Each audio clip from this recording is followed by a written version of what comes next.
mesma coisa que esse grande homem de Deus sentiu.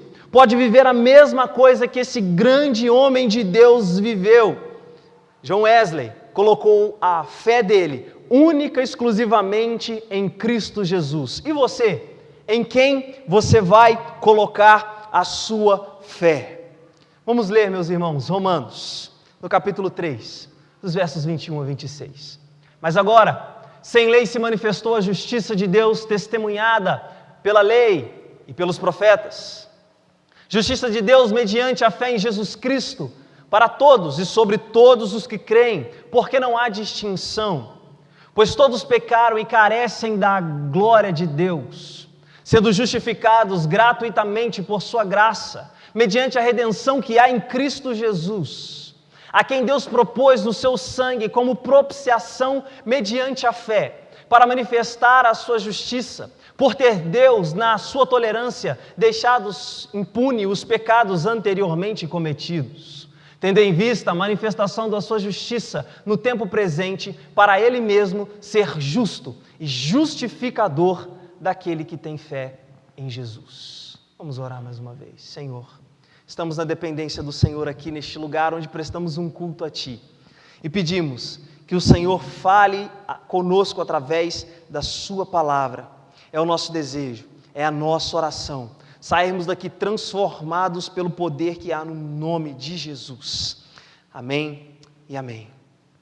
Meus irmãos, uma dentre muitas das intenções do apóstolo Paulo em escrever essa carta é fazer uma exposição detalhada a respeito do Evangelho. Paulo, quando escreve a carta aos Romanos com a intenção de ir até a Espanha, porque a Espanha ainda não tinha sido evangelizada. No capítulo 15 ele vai dizer que quer ir para lá e os crentes em Roma poderiam ajudá-lo. Paulo não fundou a igreja de Roma, mas orava por aquela igreja e pedia ao Senhor que lhe desse uma oportunidade de estar ali com aqueles irmãos e praticar a comunhão. Nas palavras do apóstolo, sim, fazer algo, compartilhar algum dom, como ele diz no capítulo 1. Meus irmãos, com essa intenção de ir até a Espanha, o apóstolo Paulo faz uma exposição um tanto quanto detalhada a respeito do Evangelho.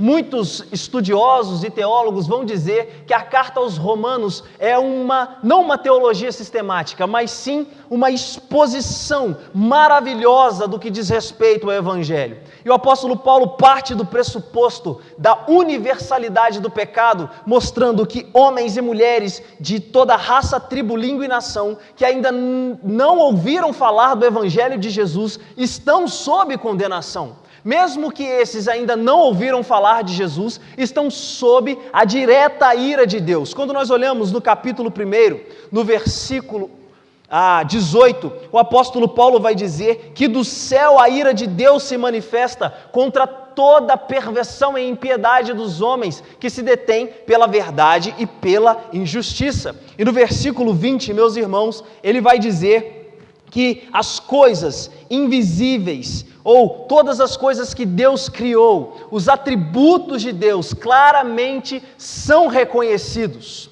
Nas coisas que Deus criou, as características que falam do ser de Deus são reconhecíveis na criação. Portanto, o apóstolo Paulo está dizendo que esta revelação que vem da parte do Senhor torna as pessoas indesculpáveis diante de Deus, porque Deus se manifestou a essas pessoas, porque Deus se revelou a essas pessoas. E no final do versículo 20 ele vai dizer que essas pessoas são, portanto, indesculpáveis. No verso 21 ele vai continuar dizendo, meus amados irmãos, que tendo conhecido Deus, essas pessoas a quais Deus se revelou não glorificaram a Deus como Deus. Antes, nem lhe deram graças, se tornaram nulo em seus próprios raciocínios, obscurecendo-lhes o coração insensato. No verso 22, ele vai continuar expondo, dizendo que essas pessoas, tendo a mente, pensando que são sábias, essas pessoas se tornaram loucas. E o que elas fizeram em detrimento à glória do nosso Deus que se revela. Deus se revela a essas pessoas, mas o que elas fazem? Elas sufocam a revelação de Deus.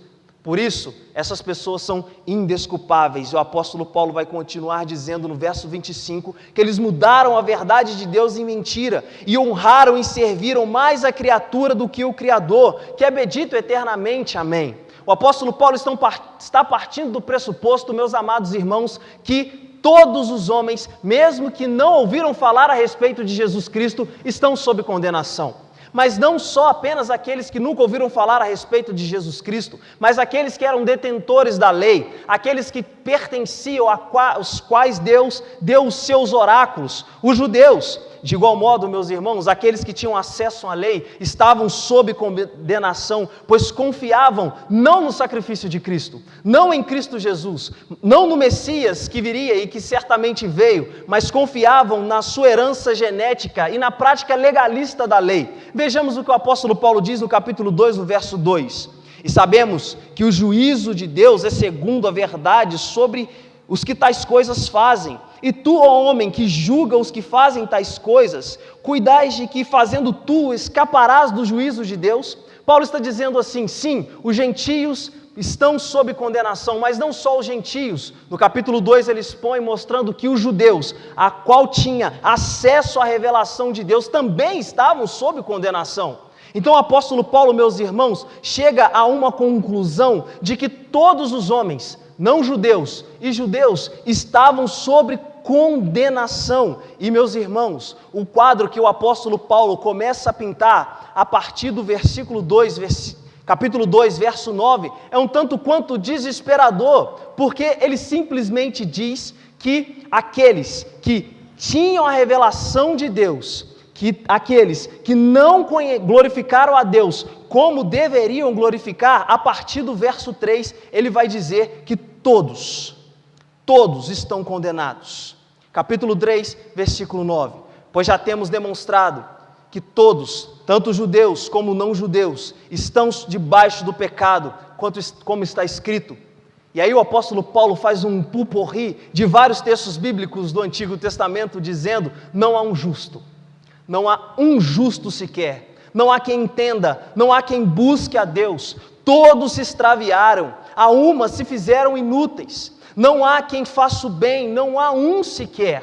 A garganta deles é um sepulcro aberto, com a língua urdem e engano, veneno de víbora está nos seus lábios. A boca eles têm cheia de maldição e amargura, são os pés velozes para derramar sangue, no seu caminho há destruição e miséria, desconheceram o caminho da paz, não há temor de Deus diante dos seus olhos. Esse é o quadro que o apóstolo Paulo pinta da humanidade. Aqueles que tiveram a revelação de Deus, mas não glorificaram a Deus, e aqueles que tiveram a revelação especial, escrita de Deus, mas ainda assim praticavam de forma legalista aquilo que Deus tinha pedido para que eles fizessem, pensando que a prática daquilo que eles estavam realizando os salvaria e os justificaria, bem como a sua herança genética. O apóstolo Paulo, meus irmãos, neste contexto de condenação universal, de pecado universal, mostra que o âmago do Evangelho está na manifestação da justiça de Deus. O apóstolo Paulo fala para os crentes em Roma que Deus tornou claro o meio pelo qual os pecadores são salvos. Isso está no capítulo 3, dos versículos 21 a 23.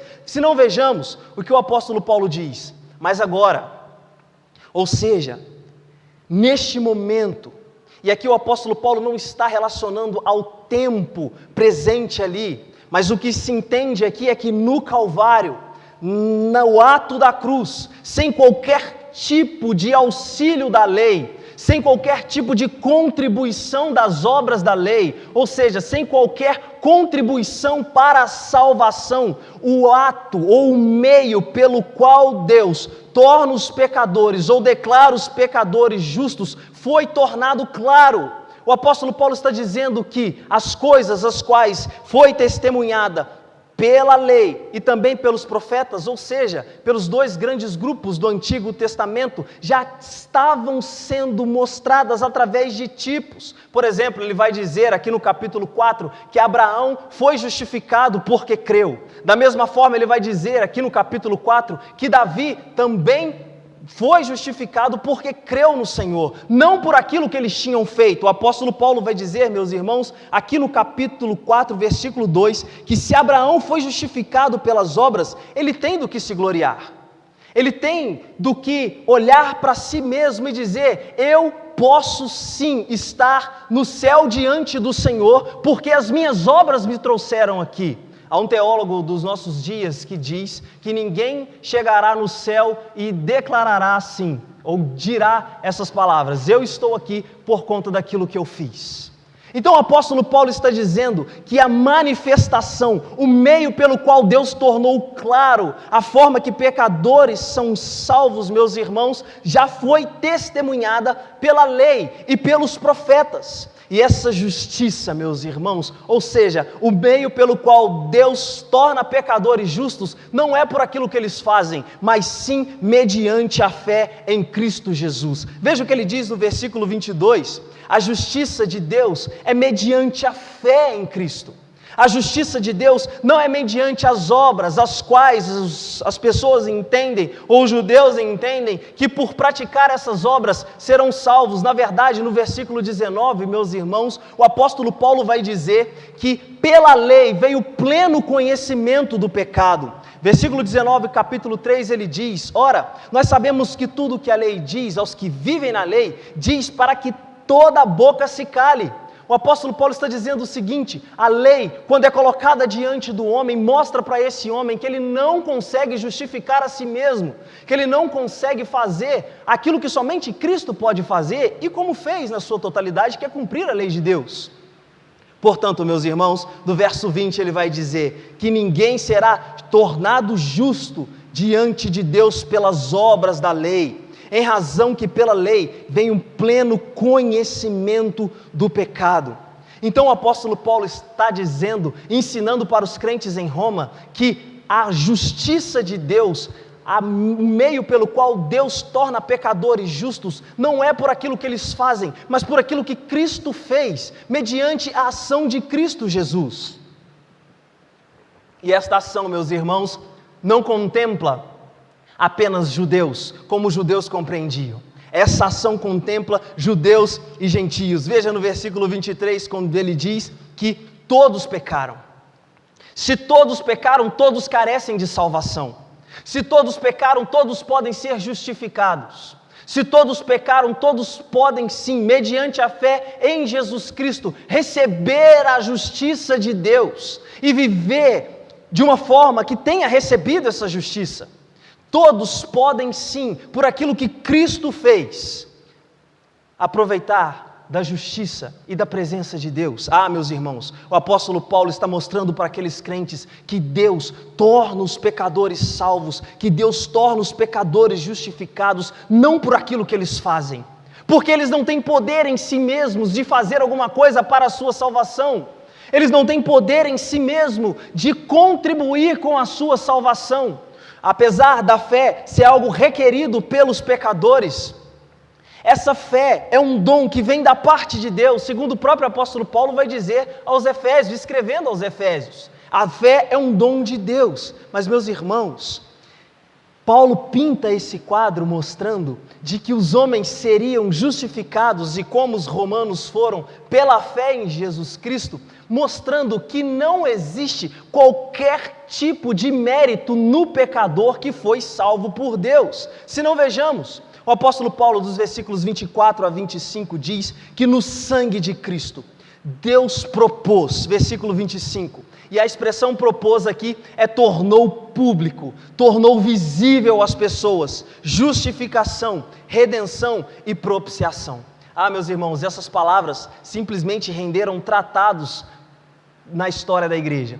A palavra justificação, redenção e propiciação renderam escritos e vários escritos na história da igreja. O apóstolo Paulo pinta aqui, meus irmãos, para os crentes de Roma, dizendo que diante de um tribunal, e é daí que ele tira a ideia de justificação, que Deus torna os homens justos diante dele pela fé em Jesus Cristo. É como a figura de alguém que está sentado no banco dos réus, E Deus está perguntando para ele: o que você fez para que você pudesse ser salvo? E a resposta é clara, a pessoa diz: eu não fiz absolutamente nada, eu descanso naquilo que Jesus Cristo fez por mim. Então o apóstolo Paulo está usando essa figura do tribunal para mostrar aos crentes em Roma que eles foram justificados, que eles foram tornados justos diante de Deus, e que se foram tornados justos diante de Deus, não existe qualquer tipo de condenação, não existe qualquer tipo de culpa sobre eles. Na verdade, agora, eles desfrutam da justiça de Cristo. Meus amados irmãos, é como se Deus estivesse olhando para aqueles que são salvos mediante a fé e vendo o próprio Cristo. Porque aquilo que Cristo fez é colocado sobre a vida deles. Então eles são libertos do pecado, são livres da ira de Deus, simplesmente porque creram no Senhor Jesus Cristo e foram justificados. Mas o apóstolo Paulo usa mais uma palavra aqui, que é a palavra redenção. Segundo o apóstolo Paulo, meus irmãos, ele diz que no sangue de Cristo, Deus propôs redenção para aqueles que nele creem. E a palavra redenção é muito significativa aqui, porque ela é tirada de um mercado de escravos. É como se Cristo pagasse a libertação de outro. É isso que os crentes em Roma compreendiam quando ouviam ou liam essa palavra redenção. Cristo pagou o preço pela libertação dos crentes em Roma, e o apóstolo Paulo está demonstrando isso aqui a eles, dizendo: vocês, além de serem justificados, foram redimidos, porque Cristo pagou um preço no lugar de vocês, e o preço que ele pagou foi o próprio sangue. O preço que ele pagou, como Pedro vai dizer, foi o precioso sangue.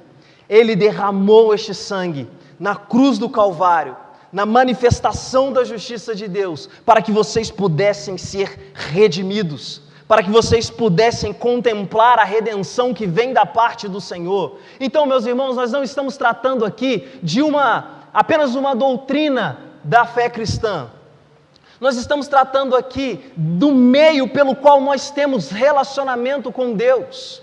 Nós estamos tratando aqui do meio pelo qual eu e você podemos aqui como igreja desfrutar da plenitude da presença de Deus. Isso não diz respeito àquilo que você pode fazer, aquilo que eu posso fazer, mas aquilo que Cristo fez em nós, e por aquilo que Ele continua fazendo em nós, nós podemos desfrutar sim da plenitude da presença de Deus. E o apóstolo Paulo está dizendo para aqueles crentes ali: vocês foram redimidos, Cristo pagou um preço pela vida de vocês, e o preço que Ele pagou pela vida de vocês foi o seu próprio sangue, foi a sua própria vida. Mas, meus irmãos, as figuras que o apóstolo Paulo usa aqui não terminam. Ele usa uma figura belíssima, que é a figura da propiciação. O que o apóstolo Paulo está dizendo é que em Cristo, todas as exigências que Deus faz, que os homens não conseguiram cumprir, foram satisfeitas. Ou seja, eu e você, diante da lei de Deus, diante das exigências que Deus faz, não conseguimos cumpri-las. Mas porque Cristo cumpriu todas essas exigências, todas, e porque nós cremos nele, colocamos simplesmente a nossa fé nele, nos rendemos, apresentamos ao Senhor Jesus Cristo, mãos vazias, mãos que não podem fazer absolutamente nada por nós mesmos, meus irmãos, a ira de Deus foi plenamente, totalmente satisfeita. Paulo está mostrando para aqueles crentes ali que neles não existia qualquer tipo de mérito, porque foi por causa de Cristo e através de Cristo que eles foram justificados. Foi por causa de Cristo e através de Cristo que eles foram redimidos. E foi por causa de Cristo e através de Cristo que eles foram propiciados. Ou seja, nada do que aqueles crentes pudessem fazer satisfaria a ira de Deus, que se revela contra toda a impiedade e perversão dos homens. E meu querido irmão, minha querida irmã, meu querido visitante, nada do que você possa fazer satisfará a ira de Deus que está sobre todo pecado. Absolutamente nada. É por isso, meus irmãos, que por pura graça, e no versículo 24, Paulo vai dizer que nós fomos justificados gratuitamente por sua graça. Não há redundância do apóstolo Paulo aqui. A palavra gratuitamente aqui se traduz, ou pode se traduzir também por sem motivo. O que a palavra de Deus está nos dizendo é que sem qualquer motivo que resida em nós, nós somos justificados. Sem qualquer atrativo que exista em nós, nós somos justificados, ou aqueles que creram em Jesus foram justificados. É o que o apóstolo Paulo está dizendo, e aí ele diz que gratuitamente, sem qualquer motivo, por sua graça, ou seja, por algo que vocês não merecem. Porque, meus irmãos, quando nós pintamos o quadro da realidade do homem, qual o apóstolo Paulo diz, no capítulo 3, nós vemos que o homem está completamente distanciado de Deus. E o próprio apóstolo Paulo vai dizer no verso 23, que todos pecaram e distantes estão de Deus, alheios estão de Deus. E porque estão alheios de Deus e não conseguem fazer absolutamente nada por si mesmos, precisam que alguém faça algo por eles. E esse alguém é o próprio Senhor Jesus Cristo, como o apóstolo que diz no verso 25, a quem Deus propôs no seu sangue. Meus irmãos, o preço da nossa justificação não foi nada menos, nada mais do que sangue. O autor aos Hebreus vai dizer que sem derramamento de sangue não há remissão de pecados. Então, para que você e eu e todos aqueles que creem no Senhor Jesus Cristo fossem salvos, foi necessário o derramamento de sangue. O seu sangue não justificaria a sua vida. O seu sangue sendo derramado na cruz não justificaria a sua vida. Era necessário o sangue de um justo. Era necessário o sangue de alguém que nunca cometeu pecado. E esse alguém é o Senhor Jesus Cristo. O apóstolo Pedro vai dizer que nunca viu dolo na boca do Senhor. O autor aos Hebreus vai dizer que Ele é perfeito. O próprio Senhor Jesus Cristo, perguntando àqueles que estavam diante dele, quem dentre vós me convence de pecado? Absolutamente ninguém, porque nele não existiu qualquer tipo de pecado. E meus irmãos, se em Cristo Jesus não existiu nenhum tipo de pecado, o sangue dele é plenamente suficiente para nos lavar e nos redimir de toda impureza, de tudo aquilo que nós cometemos contra a lei de Deus, de tudo aquilo que nós cometemos contra um Deus que é santo, de tudo aquilo que nós fazemos, inclusive contra o nosso próximo, que fere ao nosso Deus. Nós sabemos que quando nós pecamos, sim, contra o nosso Deus, nós idolatramos, etc. Mas nós sabemos que quando erramos, ou maltratamos, ou fazemos qualquer tipo de coisa com os nossos irmãos, nós também falhamos no que diz respeito à lei de Deus. Por isso, meus irmãos, Paulo está mostrando que o meio pelo qual Deus manifesta a sua justiça é pela fé, é por aqueles que creem, e não há mérito algum naqueles que creem, não, é apesar daquilo que eles são, é apesar de quem são que Deus os salva, é apesar de quem são que Deus os redime, que Deus os justifica, que Deus os torna favoráveis em Cristo Jesus. E uma outra tradução para essa palavra é Deus em Cristo nos torna favoráveis. Quando cremos no Senhor Jesus Cristo, quando cremos nele com todo o nosso ser, quando cremos nele com toda a nossa vida, nós somos e permanecemos e vivemos favoráveis diante de Deus. Absolutamente nada nem ninguém pode nos remover desta condição. Absolutamente nada, nem ninguém pode mudar ou distorcer esse ato que aconteceu de uma vez por toda em nossas vidas, a partir do momento que cremos no Senhor Jesus Cristo. E é isso que o apóstolo Paulo está falando para os crentes em Roma. Não existem méritos em vocês, foi gratuitamente de graça. Foi gratuitamente pela graça do Senhor, mediante a redenção que há em Cristo Jesus. E Paulo continua dizendo para aqueles crentes, meus irmãos, que Deus, porque pela graça salva pecadores, tornou-se justo e justificador. Veja comigo o versículo 26, o que ele diz. Tendo em vista a manifestação da sua justiça no tempo presente, para ele mesmo, ele quem? Deus, ser justo e justificador daquele que tem fé em Jesus. Isso simplesmente tirou o sono de Lutero, um dos reformadores, ou um dos grandes reformadores. Isso simplesmente tirou o sono de Lutero, porque ele não conseguia compreender como um Deus que é santo, como um Deus que é justo, poderia justificar pecadores. Isso tirava o sono dele, meus irmãos, até um momento em que ele, lendo a epístola aos Romanos, entendeu que no capítulo 1, versículo 17, o âmago do Evangelho se encontra, que o justo viverá da fé. Olha o que ele diz, capítulo 1, verso 17. Romanos, no capítulo 1, versículo 17. Visto que a justiça de Deus, ou seja, o meio pelo qual Deus torna pecadores justificados, o meio pelo qual Deus salva pecadores, visto que a justiça de Deus se revela no Evangelho, na boa nova, de fé em fé. Como está escrito, o justo viverá da fé.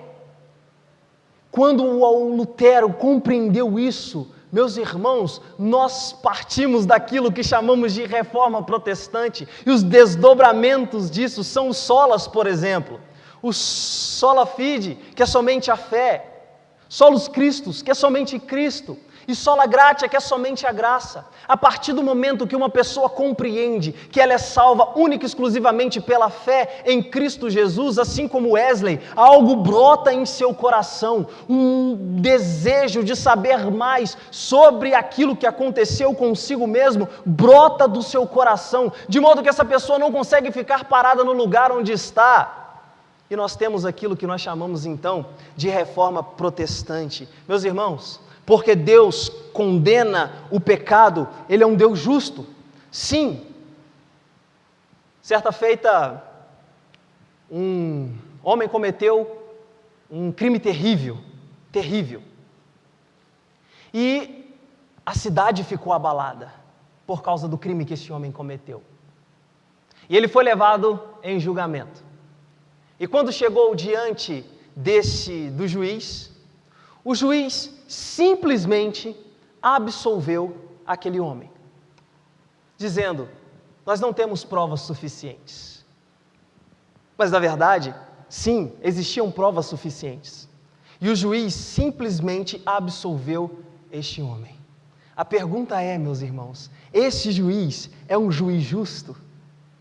Esse juiz foi justo de absolver um homem que cometeu um crime terrível, ao quais as provas mostravam que esse homem deveria ser condenado? Não, esse juiz não foi um juiz justo. Não foi. Meus irmãos, se Deus não punisse o pecado, Ele iria contra a sua própria justiça. Mas Ele precisa punir o pecado. É necessário que Ele puna o pecado. E meus irmãos, Ele fez exatamente isso, mas Ele fez isso na pessoa de Cristo Jesus, para que Ele não punisse a sua vida, você que creu no Senhor Jesus Cristo, você a qual a justiça de Cristo foi imputada, você agora que desfruta da perfeita justiça de Cristo, para que você não fosse condenado, para que a ira de Deus que se revela contra toda a impiedade e perversão dos homens não viesse sobre a sua vida, ela foi totalmente sobre a vida de Cristo Jesus. É por isso que nós o adoramos, porque se não fosse Ele em nossas vidas, porque se não fosse Ele mostrando aquilo que nós devemos fazer, e Ele simplesmente diz: arrependa-se e creia no Evangelho, meus irmãos, nós éramos passíveis de condenação, completa condenação, justa condenação. Ah, meus irmãos, porque nós fomos salvos pelo Senhor Jesus, porque nós desfrutamos da justiça de Cristo, Deus se torna justificador. Porque Cristo morreu em nosso lugar, porque Jesus assumiu a punição que era nossa, o Deus eterno, não só justo, se torna justificador. Meus irmãos, sendo assim, o orgulho daqueles que pensam que podem fazer algo por si mesmo é completamente excluído. É a conclusão que o apóstolo Paulo chega nos versículos 27 e 28. Veja comigo o que o apóstolo Paulo diz. Capítulo 3, versículos 27 e 28. Acompanhe sua Bíblia. Onde está, pois, o orgulho? Que é traduzido por jactância. Onde está, pois, o orgulho daquele que pensa em fazer coisas por si mesmo para a sua justificação? Foi toda excluída. Por que lei? A lei das obras? Não, pelo contrário, pela lei da fé. Ou seja, por colocar fé em Cristo. Concluímos, pois, que o homem é justificado pela fé, independentemente das obras da lei. Ou seja, nada, absolutamente nada do que você possa fazer pode justificar a sua vida. A grande questão é, o que fazer então, se eu não posso fazer nada? O que fazer? Meus irmãos, ninguém será salvo por aquilo que faz, mas crendo no Senhor Jesus Cristo, será salvo por aquilo que Ele fez. Cristo fez por você aquilo que você não conseguiria fazer. Cristo cumpriu por você a justiça de Deus. Cristo cumpriu por você, em sua totalidade, a lei de Deus. Portanto, você que crê em Cristo, desfruta daquilo que Ele mesmo fez por você, que foi salvar a sua vida, que foi tomar totalmente a ira de Deus sobre Ele, que foi tomar a ira que estava sobre você e levar sobre ele. O profeta Isaías vai dizer que pelas suas pisaduras nós fomos sarados, por aquilo que ele fez nós fomos sarados, nós fomos curados, e você não será salvo por aquilo que você faz, mas por aquilo que ele fez por você. Meus irmãos, ele proporcionou a nós a salvação, coisa que as nossas melhores obras não fariam por nós. Veja o que ele diz no capítulo 5, versículo 22. Capítulo 5.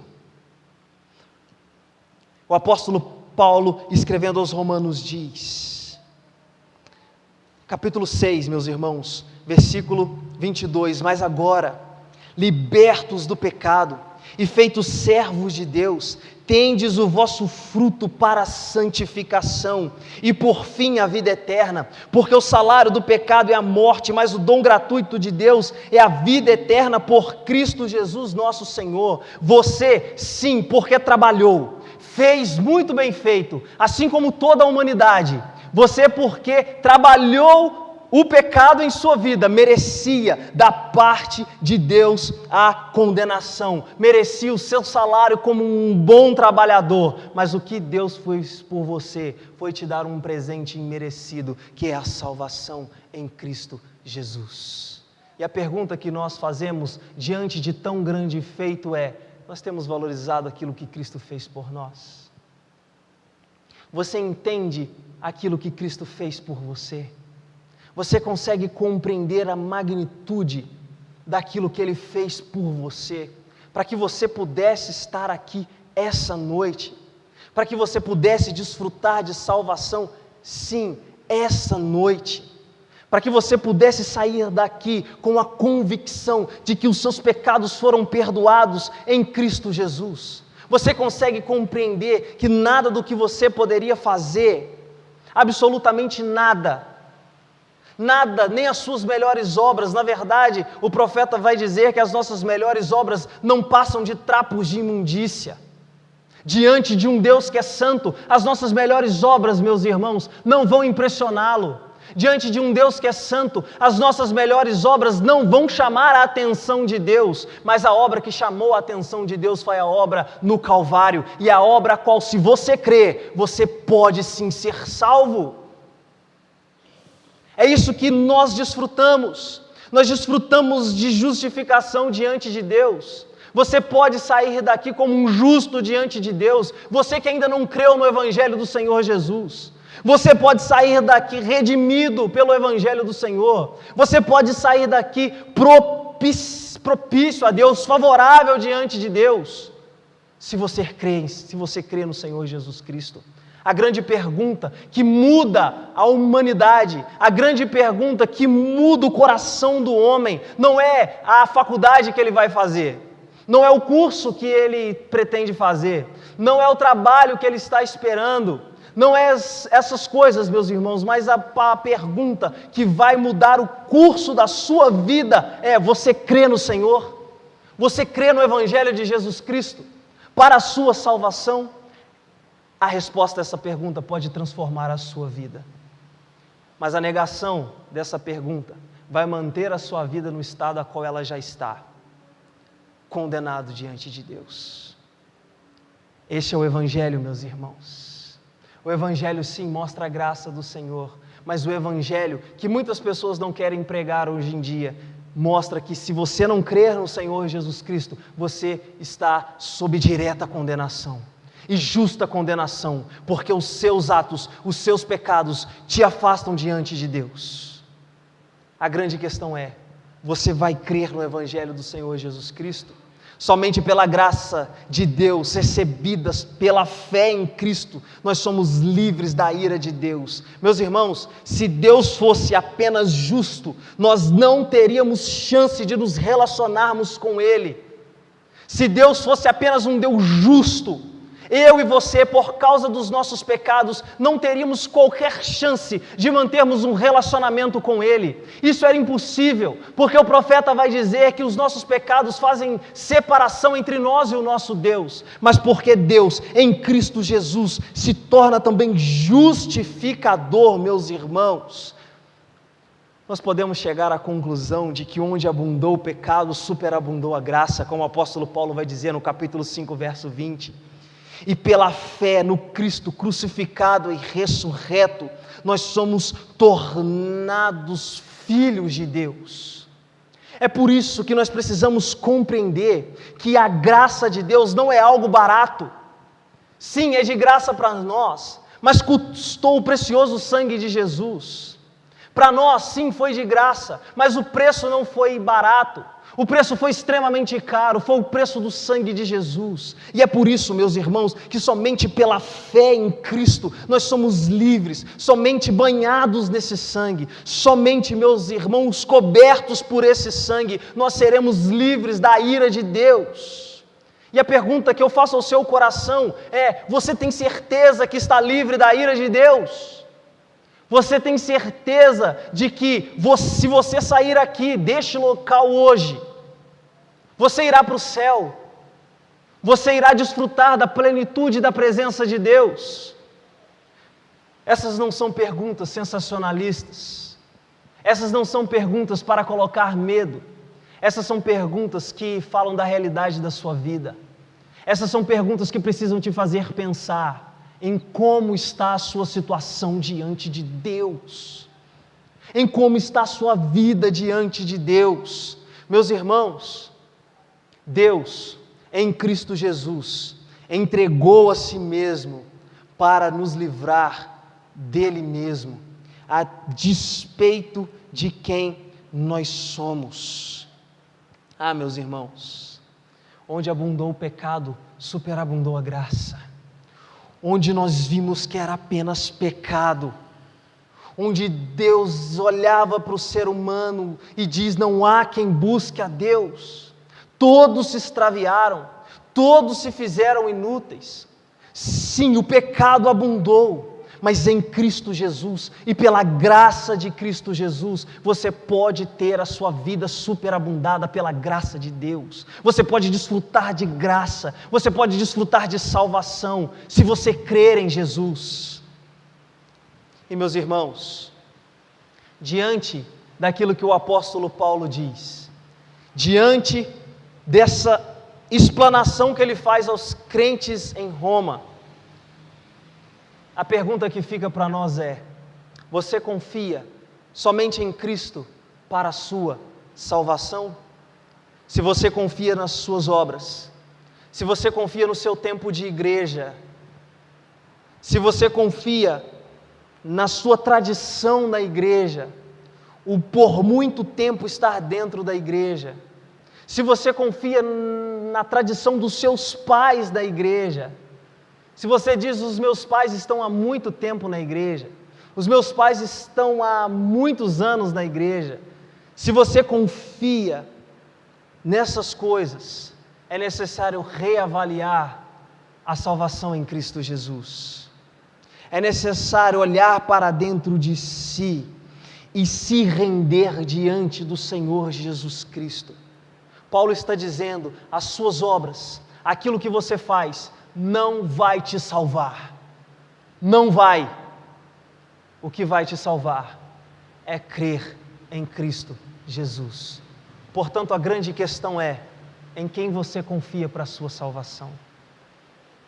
Você está seguro da sua salvação? Você pode dormir tranquilo, colocar a cabeça no travesseiro e descansar e pegar no sono, assim como o salmista diz, porque o Senhor guarda a sua vida? Se não, hoje é o dia que você pode se arrepender dos seus pecados e crer em Jesus. Se sim, hoje é o dia que você pode pedir ao Senhor que continue te sustentando na presença dEle. Ah, meus irmãos, existe apenas um meio para a salvação, e esse meio é a fé em Cristo Jesus. Descanse na obra de Cristo, creia em Cristo, desfrute da presença do nosso Deus. Vamos orar.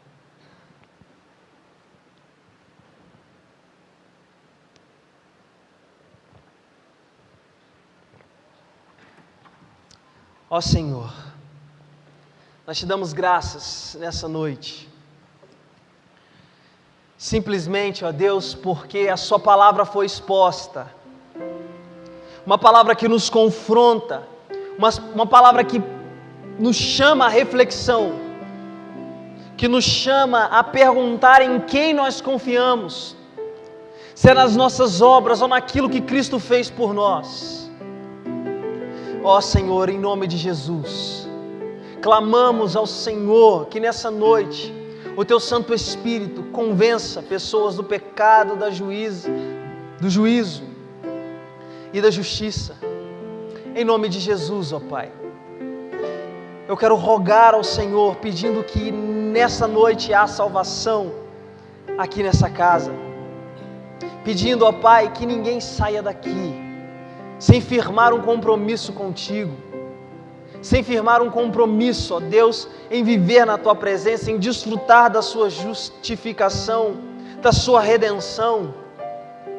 Ó Pai, em nome de Jesus, abençoe todos os meus irmãos que aqui estão, que possamos descansar no ato da cruz, que possamos desconsiderar as nossas obras e considerar a obra que Ele fez por nós.